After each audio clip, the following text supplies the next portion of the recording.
안녕하세요. 이수진입니다. 이번 시간은 서양 조경사에 대해서 공부해 보도록 하겠습니다. 서양 조경사 여러분 19페이지, 20페이지에 걸쳐서 표로 나와 있는 게 제가 준비된 게 있습니다.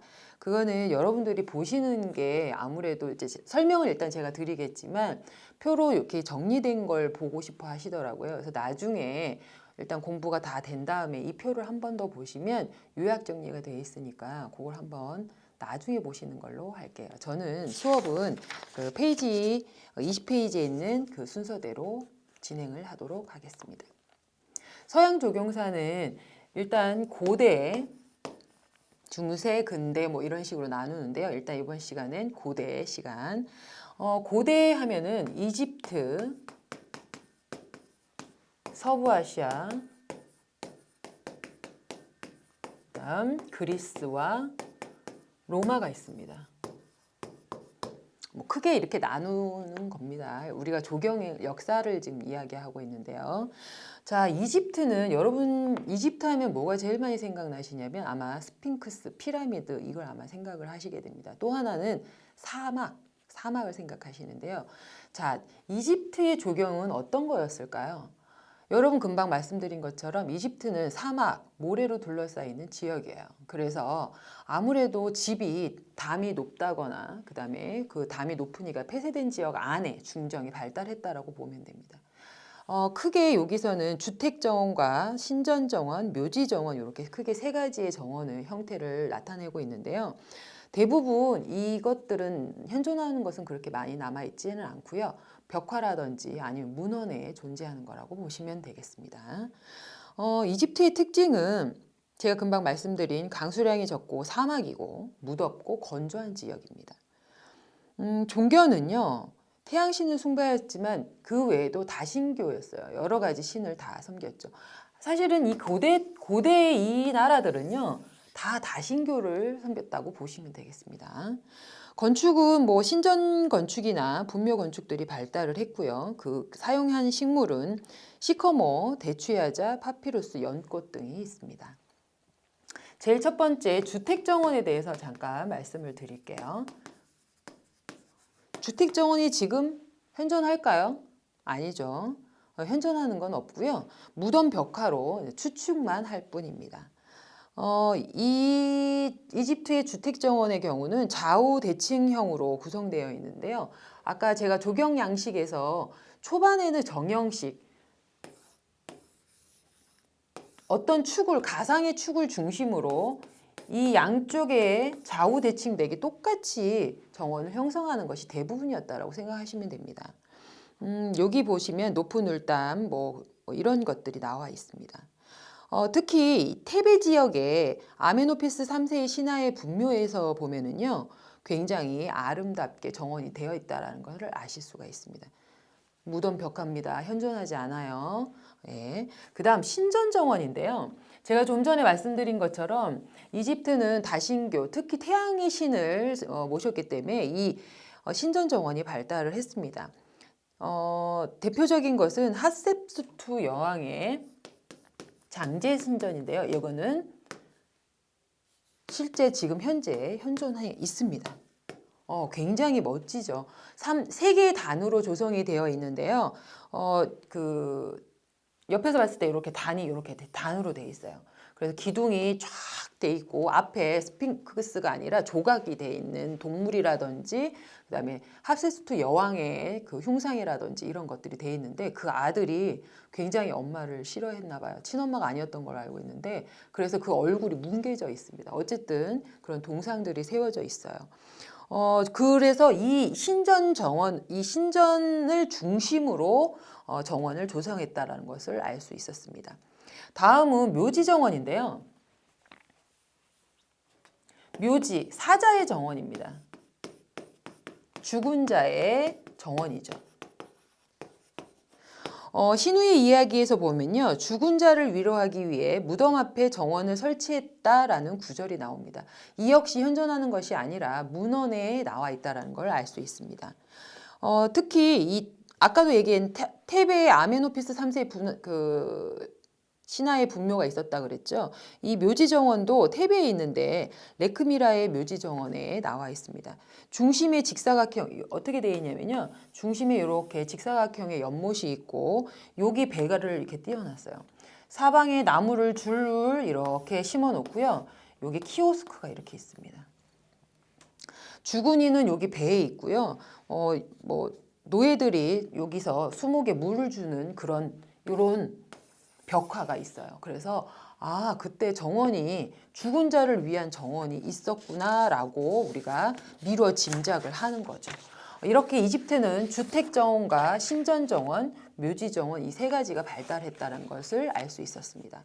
다음은 서부아시아, 서아시아인데요. 지금의 이란, 이라크 쪽을 생각하시면 될 겁니다. 서아시아의 특징은 여기가 티그리스 유프라테스 강 유역이라고 보시면 되는데요. 혹시 바빌로니아라고 들어보셨나요? 도시국가인데 굉장히 발달한 도시국가입니다. 이 지역, 아까 좀 전에 말씀드렸던 유프라테스, 티그리스 유프라테스 강 주변의 그 지역인데요. 여기도 마찬가지로 사막 지역이고 강우량이 적었어요. 그런데 뻥 뚫린 개방형 지형이어가지고 다른 데서 적이 쳐들어오는 게 관측을 해야 되겠죠. 언제 쳐들어올지 모른단 말이에요. 그래서 발달한 것이 지구라트입니다. 여러분 그림으로 나와 있는 건데요. 이거는 지금 그림으로는 뭐 그냥 뭐 그 정도 이렇게 얘기하겠지만 실제로 바빌로니아는요. 건물 지금 요즘 건물 30층 높이의 탑이었다라고 얘기해요. 지구라트의 역할은 조금 전 말씀드렸던 관측의 역할도 있는데요. 그거보다 신전의 역할을 더 많이 했습니다. 그 맨 꼭대기에 신전을 만들어서 지금 그림 맨 꼭대기 부분 있죠. 그 부분에 신전을 만들어서 신을 실제로 있다라고 생각을 하고 매일 아침 과일이라든지 그런 걸 올렸고요. 거기에서 잠을 자는 그 지역에 예쁜 아가씨가 있었어요. 그 정도로 진짜 신이 있다고 믿었답니다. 그리고 금방 좀 전에 말씀드린 개방형 지역이어서 주변을 관측을 해야 되는 혹은 천체를 관측하는 역할도 했다라고 이야기합니다. 이때 발달한 것이 아치와 볼트인데요. 이거는 한번 그냥 읽어보시기만 하면 됩니다. 서아시아의 특징은 또 하나 뭐가 있냐면 수려봉과 공중정원, 그 다음 파라다이스 가든인데요. 이 서부아시아의 지구라트, 신전, 이거를 건설했다는 걸 보면은 건축 기술이 꽤 이집트에 이어서 발달했다라고 보여집니다. 수려번은요, 인공호수 이런 것들을 만들어서 정상에 신전을 세웠고 이것이 바로 오늘날 공원의 시초가 됐다라고 보십니다. 이렇게 보시면 돼요. 여기 수렵장이 있어요. 그래서 동물을 막 키웁니다. 그래서 사냥을 막 해요. 사냥을 하면 이 사냥한 동물을 어떻게 해야 됩니까? 먹어야죠. 근데 그냥 먹으면 안 되죠. 신전에다 먼저 바치고 제를 지낸 다음에 거기에 모인 신하들이라든지 백성들한테 나눠주고 연회를 베푼다거나 하는 수렵원이 발달하게 됩니다. 여기 호수도 만들고 이게 발달한 수목원이죠. 그 다음에 공중정원이 나타나는데요. 이 공중정원, 말이 공중정원이지 하늘에 둥둥 떠 있는 것이 아니고요. 옥상정원을 이야기합니다. 지금의 옥상정원이라고 생각하시면 돼요. 여기 아까 제가 바빌로니아를 아마 얘기했을 건데 이 바빌로니아의 네부카드네자르 2세가 자기 부인 와미티스를 위해서 건설했다라고 문헌에 나와 있어요. 문헌에 실제 나와 있지는 않고 실제 남아 있는 거는 흔적은 없습니다. 이 공중정원의 경우는 이게 획기적이었던 게 뭐냐면 건물을 여러 단으로 쌓아서 각 단마다 테라스를 두어서 거기다가 식물을 심고 연못을 만들었다고 합니다. 그렇기 때문에 방수 처리라든지 이런 것이 굉장히 잘 돼야 했었거든요. 그렇다면 그런 기술이 어떻게 있었냐는 거죠. 지금으로 생각하면 별거 아닌 것 같지만 그 당시에는 굉장히 획기적인 거라고 보십니다. 근데 그게 가능했던 게 뭐냐면 제가 금방 방수 얘기를 아마 했을 겁니다. 이 방수 처리를 사실 뭘로 했냐면 제가 서부아시아가 이란 이라크 쪽이라고 말씀드렸죠. 이란 이라크가 지금 뭐가 많이 나오죠? 석유가 많이 나오죠. 석유가 나온다. 석유가 막 이렇게 뽀글뽀글 나온 주변을 보면 까맣고 끈적끈적한 것이 있어요. 그게 바로 역청입니다. 역청. 혹시 아스팔트 공사하는데 보셨나요? 까맣고 끈적거리는 거 있죠. 그 성분이에요. 그걸로 방수 처리를 했다라고 문헌에 나와 있어요. 그러니까 아, 지금의 옥상 정원의 시초구나라고 이야기를 하는 거죠. 그 다음 발달한 것이 이제 파라다이스 가든인데요. 이거는 아무래도 집 정원까지 이게 정원을 했다라는 거는 물이 어떻게 물이 흘러나왔을까? 여긴 사막인데 그렇다면 무슨 말이냐면요. 여기는 관수 체계가 굉장히 발달한 곳이구나라는 걸 우리가 은연중에 알 수 있다라는 거죠. 그래서 거기에 과수나 그다음에 그런 것들을 심었다라는 문헌이 나와 있습니다. 그렇다면 얘네들은 그래서 가보시면은요, 이쪽에 가보시면 수도교라는 것이 남아 있어요.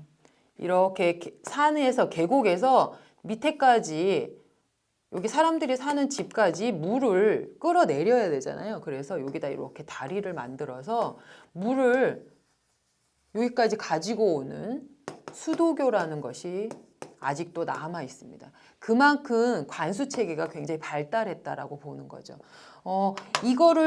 이런 수도교가 제대로 남아 있는 건 사실은 로마에 가서 더 자세히 나와 있기는 합니다.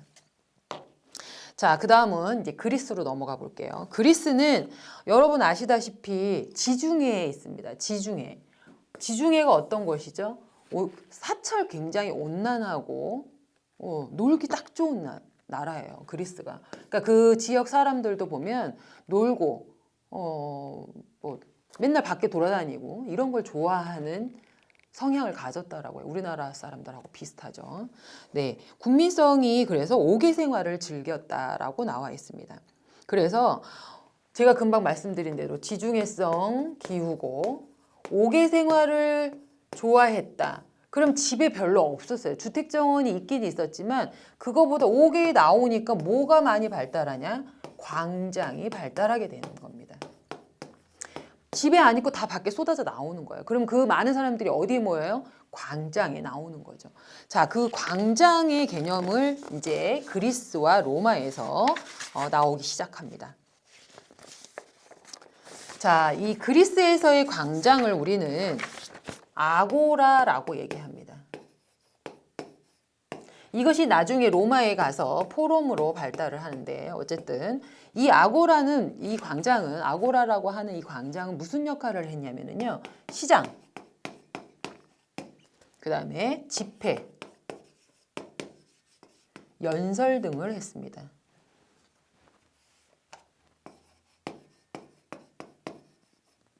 제가 금방 말씀드렸잖아요. 5개 생활을 즐기다 보니까 사람들이 집에 안 있어요. 밖에 나와서 모여서 이야기하고 똑똑한 사람, 국회의원이 연설하고 그렇게 사람이 오고 가다 보니까 이 안에서 물물교환이 이루어진 것이 바로 아고라입니다. 근데 그게 뭐 이 지역 유럽이 보면 어디 가시면 유럽에 여행을 가시다 보면 무슨 광장이라고 나오는 게 굉장히 많아요.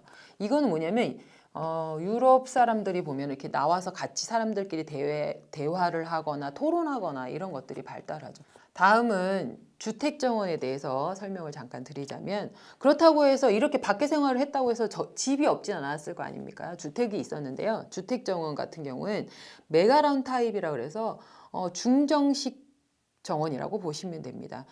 중정을 중심으로 양쪽에 방을 배치하고 바닥을 돌로 포장한 다음에 화분으로 장식을 했습니다.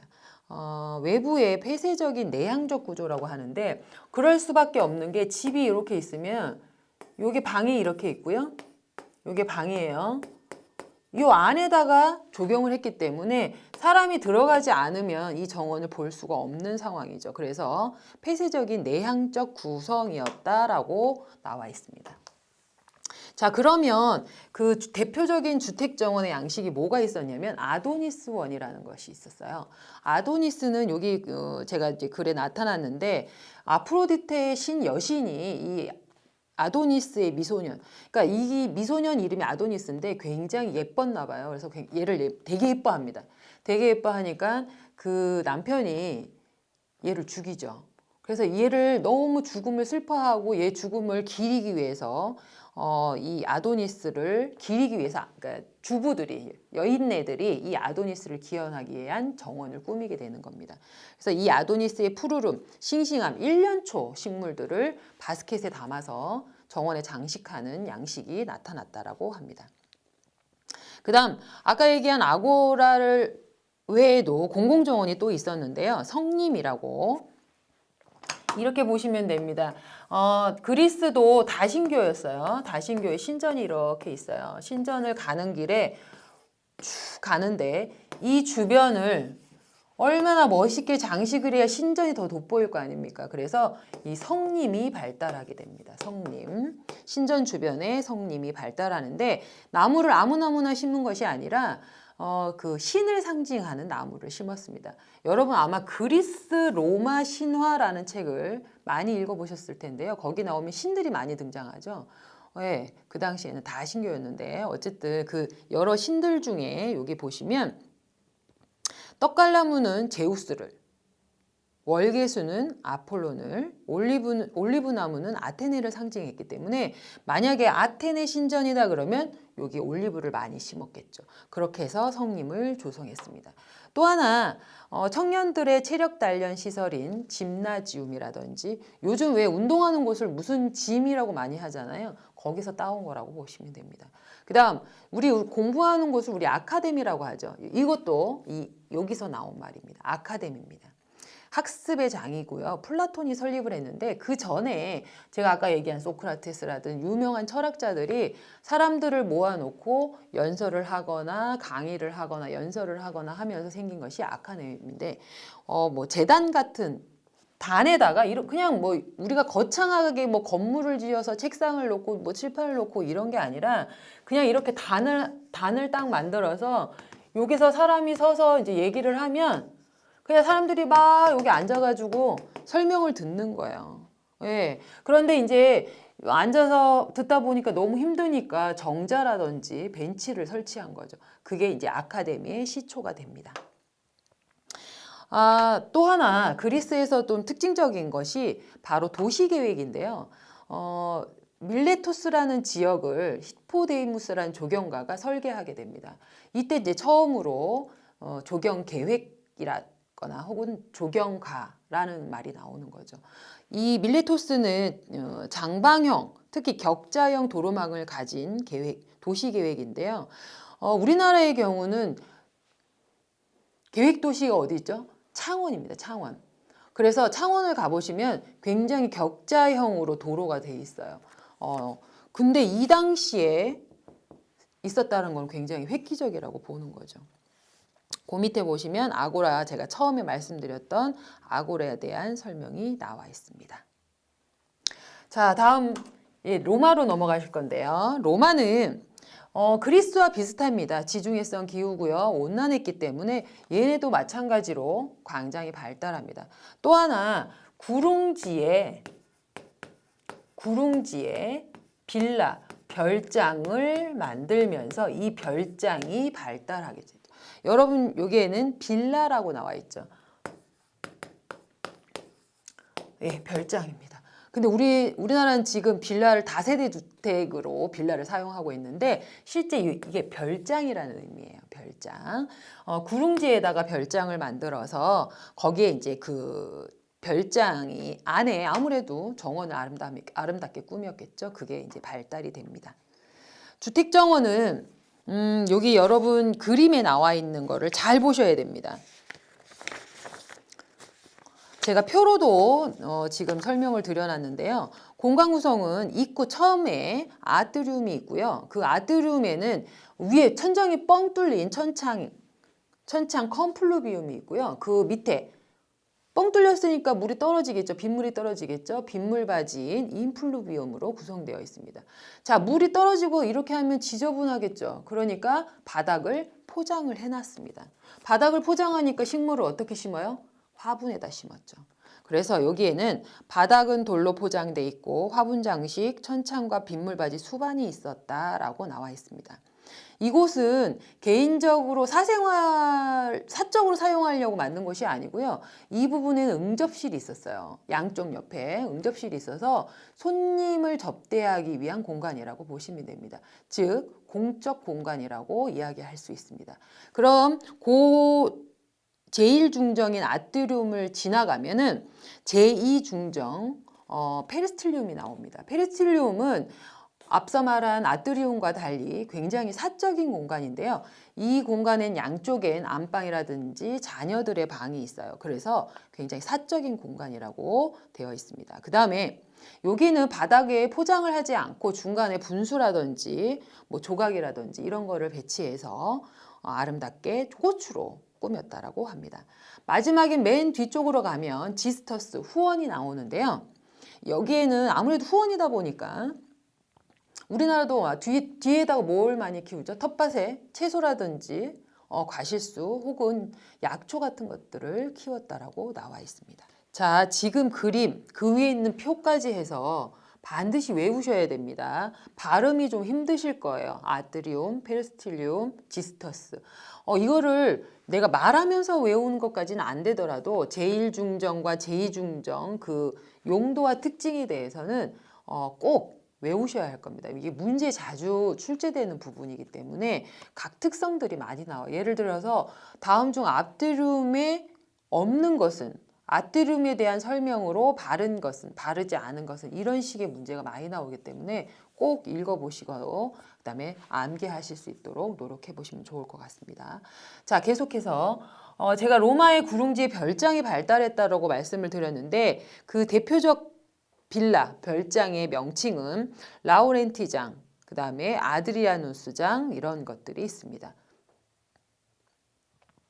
그 다음 여기 아까 제가 그리스의 아고라라는 광장이 있었다 그랬어요. 아고라라는 것이 이 로마로 와서 포럼이라는 광장으로 발전하게 됩니다. 포럼, 요즘 우리 뭐 세미나 포럼, 뭐 학술대회 뭐 이런 얘기 아마 많이 들으셨을 거예요.